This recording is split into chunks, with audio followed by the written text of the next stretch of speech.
Reconstruido. Capítulo 43. Esfuérzate. Himiko encuentra la llave de Nagnat. ¿Qué crees que significa? No lo sé. Tsukauchi miró con el ceño fruncido el teléfono de Izuku. Supongo que se refiere a Lady Nagant, pero nadie sabe de qué podría ser la clave.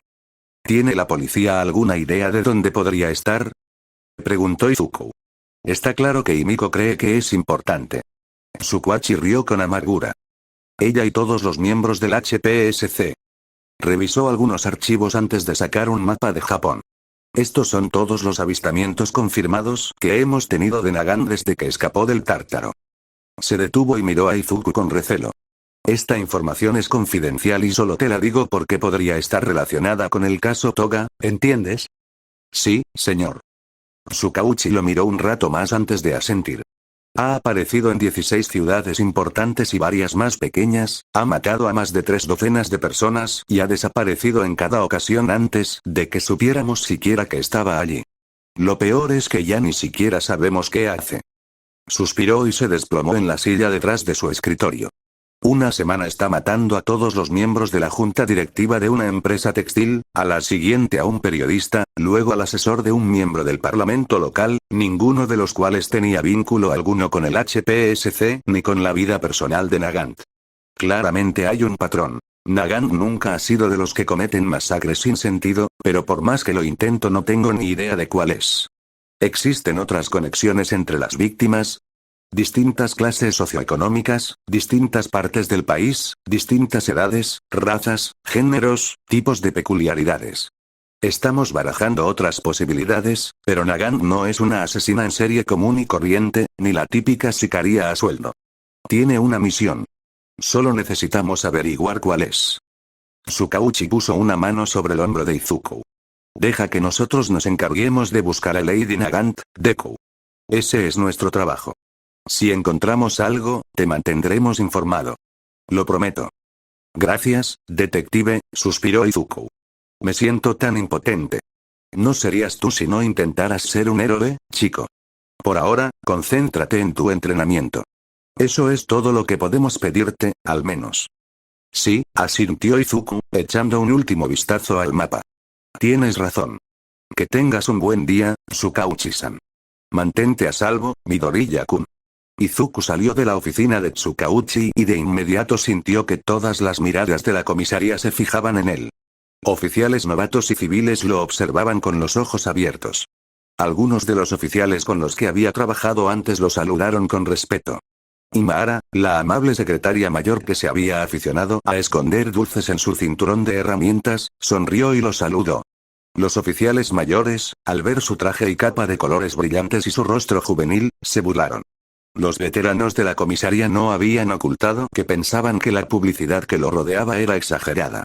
Les irritaba que un héroe novato, que para entonces aún estaba en el instituto, hubiera sido asignado a la fuerza a un caso tan destacado como el de Himiko. Izuku prácticamente había desistido de hacerles cambiar de opinión. Si seguían ignorantes después de sus meses trabajando allí, dudaba que nada de lo que hiciera los convenciera de ponerse de su lado. Disculpe. Señor Deku. Izuku se detuvo y se giró hacia el joven que lo había llamado. Era pequeño, solo 1 o 2 años mayor que Eri, con cabello corto y azul y brillantes ojos plateados. Llevaba una sudadera enorme de la policía de Tokio que probablemente le habían regalado entre las piezas que la comisaría tenía a mano. Las mangas le cubrían las manos casi hasta el suelo. Izuku tuvo que contenerse para no arrullar al verlo. El rostro del chico permanecía cautelosamente reservado, con la mirada fija en el estómago de Izuku en lugar de en su rostro. ¿En qué puedo ayudarte, pequeño? Preguntó Izuku mientras se agachaba para estar más cerca del niño. Preocupadamente, su mirada se tornó más cautelosa a medida que se agachaba.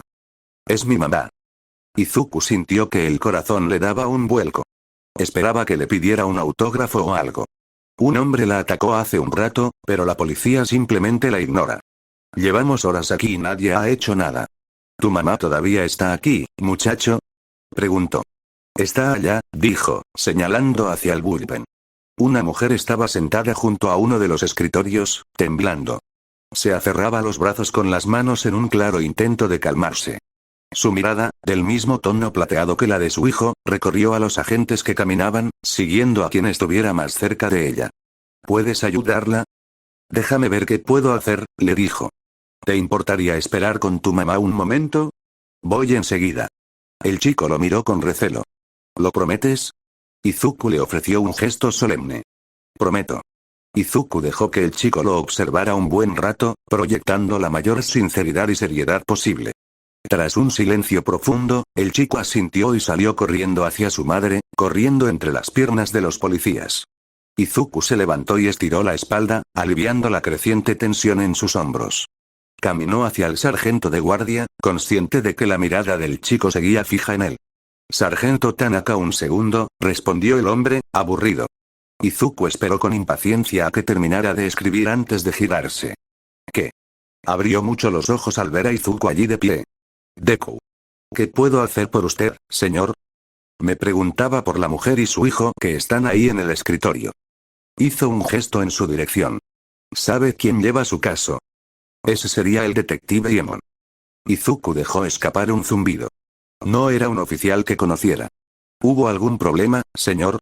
El chico había mencionado que llevaba un rato esperando. ¿Hay mucha actividad ahora mismo?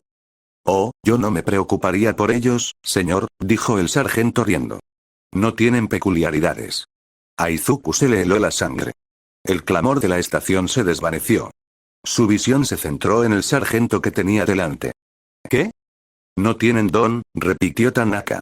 Sus labios se curvaron en una leve sonrisa antes de volver a sonreír. Desafortunadamente, no podemos hacer mucho por ellos. Íbamos a dejarlos quedarse un rato más antes de echarlos. No es que pudiéramos arrestar a nadie por golpear a un sin don. Sin peculiaridades. Estúpido e inútil, Deku. Mira al monstruo sin peculiaridades. ¡Qué asco! ¿Cómo es que algo así sigue existiendo? Mi mamá decía que era contagioso. Como una enfermedad. Lo siento, chico, sal de aquí, pequeño desgraciado. No juegues con eso, cariño. Podría morderte. No puede evitarlo, cariño. Es que está menos evolucionado que nosotros. Perdedor. Fenómeno. Inútil. Deku. Los vientos estallaron alrededor de Izuku, haciendo volar papeles y tambaleándose a los policías. Un rayo esmeralda brotó de su piel. El aire estaba cargado de su rabia. Su presión hizo vibrar el suelo. Uno para todos aulló su aprobación. Látigo negro se abrió paso desde su lomo y azotó el aire con frenesí. Su corazón latía como un tambor de guerra en su pecho. ¿Te atreves? 9 voces gruñeron al unísono. Deku se elevó del suelo, elevándose sobre el sargento Tanaka, quien había caído al suelo asustado. Todo el cuerpo de Izuku vibraba de energía, y el uno para todos surgió en respuesta a sus emociones. ¿Te atreves? Deku. Gimió Tanaka. ¿Qué pasa? Tú eres lo que está mal, silbaron las voces colectivas de One for All. Tus prejuicios te ciegan a la justicia. Es una plaga que debe ser extirpada. Pero si no tienen ninguna peculiaridad. Gritó. Sin poderes. ¿Y qué eres tú para mí? Flotó más cerca para mirar a Tanaka desde arriba. ¿Puede tu don detenerme si te ataque? Aterrizó en el suelo, y su don se desvaneció lentamente en su interior.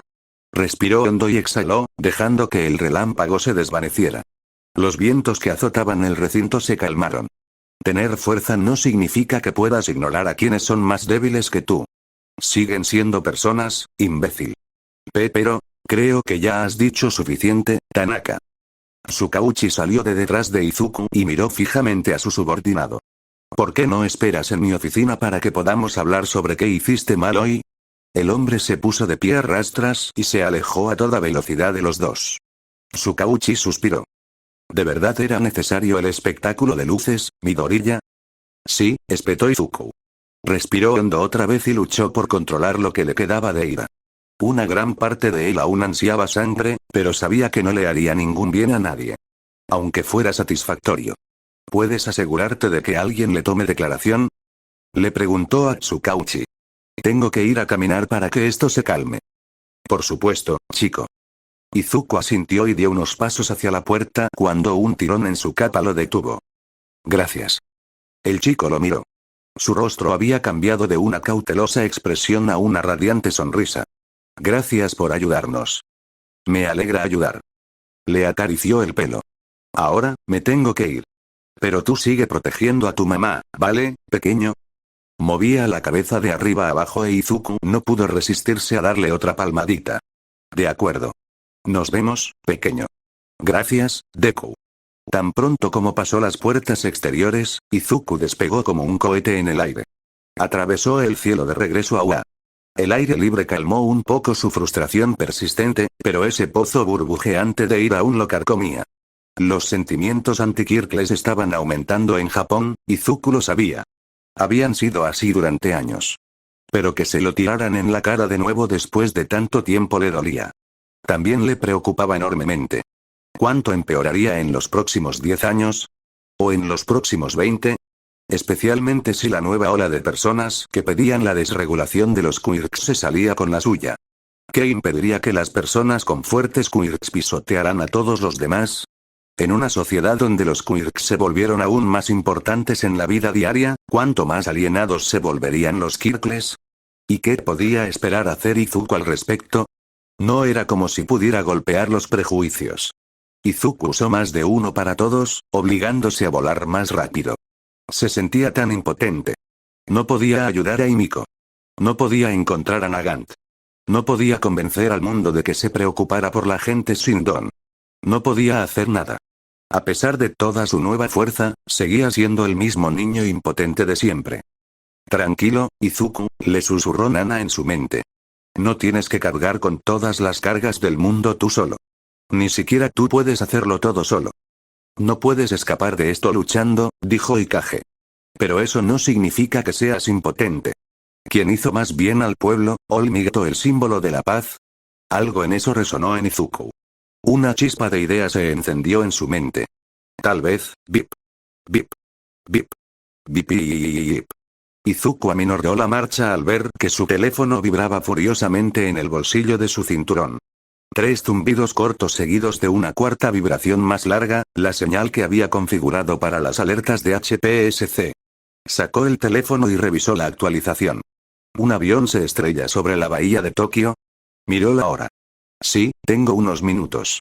Marcó la alerta como respondida y salió disparado hacia los muelles, dejando las palabras de Ikage en un segundo plano por ahora. Halcones. Halcones. Halcones. Halcones.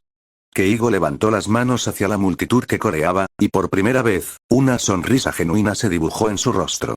El lío habitual que conllevaba su posición como el máximo héroe de facto en Japón era agotador. Las entrevistas y apariciones en los medios lo hacían sentir como un pony de exhibición entrenado. Solo un objeto para que la HPSC se divirtiera y presumiera ante las masas que lo adoraban. Era agotador y deshumanizante, y no es que Keigo no estuviera acostumbrado a eso después de todos estos años. Pero las multitudes que solían reunirse en torno a los grandes incidentes eran diferentes. Había una alegría sincera que emanaba de los fans. Era refrescante, de una manera que hablaba a una parte de Keigo que durante mucho tiempo había creído completamente destruida. El niño que había sido antes de que la HPSC lo recogiera se deleitaba con su entusiasmo compartido. Le recordaba a ver a Endeavor por primera vez, el día que descubrió que los héroes existían. Y eso era un asunto completamente diferente. Endeavor, el hombre que le había hecho creer en los héroes, llevaba años en prisión por una multitud de delitos. La prensa había acordado no divulgar demasiados detalles sucios, tanto por el bien de su familia como por respeto a su legendaria trayectoria heroica, pero Aux había visto los archivos con sus propios ojos. Sentía lástima por los niños Todoroki, especialmente por el más pequeño. Sabía exactamente lo terrible que podía ser una infancia así. Gracias, Aux. Una de las víctimas del incendio del apartamento se tambaleó hacia él. Me salvaste la vida. Oye, tío, se rió. Me alegro de haber estado en el barrio y de haber podido ayudar antes de que la cosa se pusiera fea. Aux, aquí Nest. Adelante, Aux. La voz de Henry llegó a su auricular.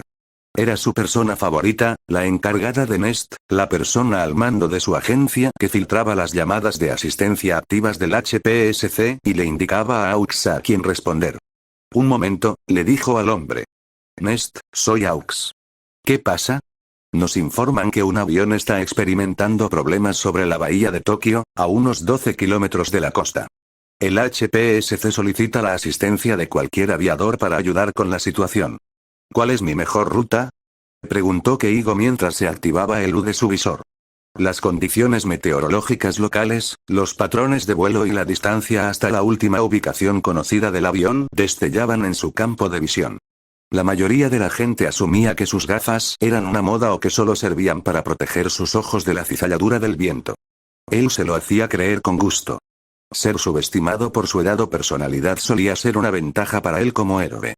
Diríjase al este y sureste hacia el puerto, unos 200 metros más arriba, luego gire al sur y suba 56 grados. Entendido. Salgo ya. Se dirigió a la multitud reunida y a los servicios de emergencia. Tengo que volar. Ha surgido algo. Nos vemos la próxima vez. Con un aleteo masivo, Aux despegó. Surcó el cielo a toda velocidad, ganando velocidad y altitud mientras volaba furiosamente. Si bien era estrictamente técnico, no era exactamente volar como la mayoría de la gente lo consideraba. Batía las alas y usaba el control telequinético de sus plumas para impulsarse más rápido de lo que podría haberlo hecho naturalmente. De joven, antes de que le crecieran la mayoría de sus plumas de adulto, era principalmente el aleteo lo que lo mantenía en el aire, pero ahora su control de plumas se encargaba de la mayor parte. Así era como lograba mantenerse en el aire, incluso usando la mayoría de sus plumas para rescatar gente, y cómo aceleraba y mantenía sus velocidades máximas. ¿En qué me estoy metiendo, Nest? Vuelo comercial HAL 34796. Según el manifiesto, llega a Tokio desde Manila. Sus sistemas eléctricos comenzaron a sufrir un cortocircuito hace unos minutos y ahora están en descenso controlado cerca de la costa. Su trayectoria actual nos lleva a impactar el centro de Tokio. Keigo maldijo, esforzándose aún más. ¿Cuánto tiempo? Ladró por el comunicador. Menos de 10 minutos. Henry se mantuvo sereno y tranquilo a pesar de la situación. Halcones, tengan cuidado, algo se mueve rápidamente a un par de kilómetros al sur de su ubicación. ¿A qué velocidad? ¿Tengo que ajustar el rumbo? Su voz se apagó con el viento, pero el micrófono de su protección auditiva filtró el ruido automáticamente. Negativo, dijo Henry. Mantén el rumbo. Y es rápido. Parecía impresionada, aunque a regañadientes. Subsónico, pero apenas. Sea lo que sea, va a toda velocidad, Aux. ¿Lo tienes vigilado? Consultó su tiempo estimado de llegada en el UD. 5 minutos para llegar al avión. Se necesitarían 4 minutos, generosamente, para desembarcar a todos y encontrar la manera de desviar su curso. Eso no es mucho tiempo. Prepárense. Oyó unas pulsaciones furiosas al otro lado de la línea. ¿Parece un héroe? Rayos. ¿Es Deku? Ese chico es muy rápido. Bueno, no es que esté celoso ni nada, empezó Aux, pero ¿sabes cuál es la velocidad máxima de ese tipo? Desconocido, dijo Henry. Según el expediente del HPSC, impactó contra Gigantomachia a una velocidad de Mach 5 o 6, pero por las imágenes parece que seguía acelerando. Keigo se tragó una oleada de incompetencia. ¿Mach 6, reflexionó. Nunca he olido la velocidad supersónica. Adiós a ser el hombre más rápido de Japón. Acaba de llegar al avión. Keigo se olvidó de sus pensamientos y se concentró en las actualizaciones que recibía de Henry. Vaya. No sabía que pudiera hacer eso. Aumenta el ángulo, Aux. Deberías estar en contacto visual, ahora mismo. Keigo estiró el cuello hacia atrás para observar el avión descontrolado.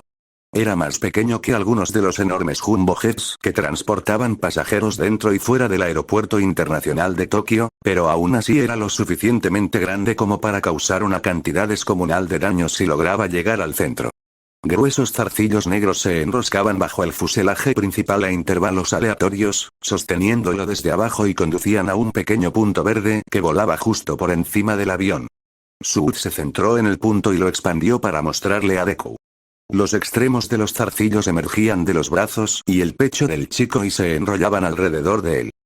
Ahora entiendo lo que quieres decir, Nest. Es muy raro. Bueno, lo que sea que esté haciendo, está funcionando, dijo Henry. Deku está ralentizando el avión y controlando su descenso, pero sigue apuntando hacia la ciudad. Si me pones en contacto con él, puedo encontrarle un lugar para aterrizar. Entendido, Nest. Aux voló hacia arriba para detenerse junto a Deku. Oye, chico. Llegaste rápido. Halcones. Gritó con una risa de asombro. Para sus adentros, Keigo estaba un poco sorprendido de que este niño volara con un avión lleno en brazos y apenas sonara sin aliento. ¿Vienes por aquí a menudo? Solo cuando hay problemas, Deku. Rió entre dientes. Toma. Sacó un auricular de repuesto de un bolsillo lateral y se lo ofreció. Pon esto. Mi agencia te dirá dónde ponerlo. ¿Me lo puedes poner en la oreja? Preguntó Deku. Tengo las manos un poco ocupadas. Keigo se inclinó hacia él, posicionando cuidadosamente sus alas para no golpear al otro héroe y deslizó el dispositivo en su oreja. Ahí tienes. Auxton Est, ¿nos oyes a ambos? Alto y claro, Aux, dijo Henry. Un placer conocerte, Deku. ¿Puedes cambiar la dirección del avión? Sí, señora, le dijo Deku. ¿Tiene un lugar seguro donde pueda dejarla? Gira el morro 15 grados a la derecha, le dijo Henry. Hay un tramo de mar abierto a 23 kilómetros. Esa es tu zona segura. Entendido, dijo Deku. Halcones, ¿podrían hablar con los pilotos y contarles qué está pasando? Claro, chico. Vuelvo enseguida. Entre Deku y los pilotos, con la ayuda de Aux y Henry, lograron aterrizar el avión sin problemas en la bahía, donde la guardia costera ya los esperaba para llevar a los pasajeros a tierra. Keigo se encargó principalmente de transportar a los pasajeros que no pudieran nadar hasta los botes, mientras Deku flotaba por encima, manteniendo el avión a flote. Una vez que todos se hubieron bajado, Deku voló hasta la nariz del avión y, como un perro al frente del trineo, comenzó a remolcarlo por el agua de vuelta a la orilla. ¿Qué demonios le están dando de comer a este niño? Murmuró Aux. Se dio la vuelta y voló hacia la orilla para empezar a informar a la policía de todo lo sucedido, mientras Henry lo mantenía al tanto desde el nido del resto del rescate. Tras casi una hora de informes policiales, declaraciones de testigos y el interminable circo mediático que inevitablemente siguió a un rescate de alto perfil, Keigo por fin logró encontrar un momento de tranquilidad. Bebió un sorbo de una botella de agua, estirando con cuidado la espalda y los hombros. Observó a Deku detenerse a charlar con algunos fans, incluso agachándose para firmar algo que sostenía un niño. Se preguntó qué tenía ese niño que atraía a tanta gente. Tanto los fans como los medios de comunicación afirmarían que el propio Aux tenía esa habilidad, pero Keigo sabía que lo que el niño tenía y lo que hacía eran mundos aparte. No era natural para Keigo conseguir que la gente lo apreciara. Le había llevado años de entrenamiento concentrado. Análisis de mercado, grupos de enfoque, estudios detallados de antiguos héroes de renombre. El HPSC se había esforzado al máximo para crear un héroe con el que el público pudiera identificarse y adorar. Todo eso era Aux, nada de eso era Keigo. Deku era diferente. Puede que el niño aún no lo notara, pero cuando entraba en una habitación, la gente lo observaba. Cuando hablaba, la gente escuchaba. El público lo adoraba. La UA lo protegía ferozmente. El HPSC quería estudiarlo. Prácticamente todos tenían una opinión sobre él. De alguna manera, durante los últimos meses, la industria heroica japonesa comenzó a girar en torno a Deku. Oye, Nest. ¿Cuándo es el festival deportivo de la UA otra vez? Es este sábado. Los de primer año empiezan a las 8, los de segundo a la 1 y los de tercero a las 6. ¿Por qué? No hay motivo, dijo Aux, viendo a Deku reírse de algo que el niño dijo. Solo curiosidad. La cabeza de Himiko se giró bruscamente hacia un lado por el golpe. Ella rió. Tu abuela me ha dado más duro, dijo Himiko riendo mientras escupía sangre hacia el hombre que la entrevistaba. Era enorme, más de 2 metros de altura y corpulento como un muro. ¿Cuándo se supone que empieza la tortura, eh? ¿O son solo preliminares? Eres realmente fascinante, Himiko-chan. Kizuki Chitose, o curiosa, como Himiko había llegado a aprender, acechaba la silla a la que estaba atada, inspeccionándola como una leona hambrienta. Una joven que se vio obligada a asesinar debido a su don y la negligencia de sus padres. Una asesina en serie que se unió a un grupo terrorista para saciar su obsesión, solo para convertirse de villana en justiciera. Su mano recorrió los hombros de Himiko, solo para ser apartada cuando Himiko intentó morderla. He investigado. Te he estado estudiando durante meses, Himiko-chan. Incluso antes de que supiéramos que estabas investigando nuestra operación. ¿Sabes? Toda esa rutina de acosador es mucho más linda cuando la hago yo, gruñó. Lo que quiero saber es, dijo curioso, ignorando su arrebato. ¿Por qué? ¿Por qué qué, estúpida perra? Himiko fue interrumpida por otro puño cuando su torturador la golpeó en la cara. ¿Por qué un monstruo en ciernes pensó en intentar cambiar sus rayas después de todo lo que has hecho? Que te den, señora. Otro golpe mandó sangre y saliva al suelo. ¿Vas a estar tomándome el pelo todo el tiempo o vamos a ponernos serios alguna vez? Le preguntó a su torturador. Se volvió hacia Curious. Necesitas encontrar mejores secuaces. Conozco a algunos tipos a los que podría llamar si me dejas salir de aquí. Descubriré qué te hace pensar, Himiko-chan. Curious la observó con atención. La esclerótica negra de sus ojos le daba un aire extraño que solo aumentaba su intensidad. Himiko nunca se había sentido tan como un bicho bajo el microscopio. Era desconcertante. Aunque tenga que descuartizarte hasta descubrirlo. Los siguientes minutos fueron un torbellino de dolor y sangre mientras Himiko era brutalizada bajo los puños del gigante. Himiko intentó contar los golpes, concentrarse en algo que no fuera el dolor, pero perdió la cuenta rápidamente. Te mataré, balbuceó Himiko cuando los golpes finalmente cesaron. La sangre que le afluía a la boca y la hinchazón en la mandíbula le dificultaban incluso sacar esa cantidad. El interior de sus mejillas estaba hecho trizas por el impacto de sus afilados colmillos. Voy a drenarte hasta la última gota de sangre. Curious le dio una palmadita en la cabeza. Mientras obtenga mis respuestas, cariño, no me importa nada. Curioso, dijo una nueva voz desde la esquina. Era nasal y aguda. Denotaba fastidio. Concéntrate, por favor. Sí, escéptica. Giró la muñeca en dirección a la voz. Muy bien, no me diviertas. Ahora, Himiko-chan. Curious volvió a centrar su atención en ella. El peso de su mirada fija era aplastante, pero Himiko se negaba a ceder. Sabemos que nos has estado investigando desde hace tiempo. Se necesitaron más que unos pocos rumores para descubrir quién era tu informante, pero ten por seguro que ya se han encargado de ello. Himiko se tragó la punzada de culpa que sintió al oír eso.